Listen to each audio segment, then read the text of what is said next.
अस्सलामुअलैकुम।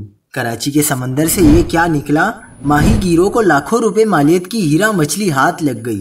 कीमती मछली ने माहीगीरों को लखपति बना दिया। क्या आप हालात हाजरा से आगाही हासिल करना चाहते हैं? खबर के पीछे छुपे असल हकाइक जानना चाहते हैं? तो अभी सब्सक्राइब कीजिए जिलमिल पाकिस्तान को और साथ ही घंटी के निशान पर क्लिक कर दें। आपको बताते चलें कि कराची के करीब गहरे समंदर में माहीगीरों को लाखों रुपए मालियत की हीरा मछली हाथ लग गई। तर्जुमान फिशर फोकफॉर्म के मुताबिक मछेरों के जाल में हीरा मछली का बड़ा झुंड फंसा और मार्केट में हीरा मछली 600 से 700 रुपए फी किलो फरोख्त होती है। WWF पाकिस्तान के तकनीकी मुशीर मौज़म खान के मुताबिक इतनी ज़्यादा तादाद में कम गहराई पर हीरा मछली का मिलना गैर मामूली है। हीरा मछली कीमती और जायकादार होती है।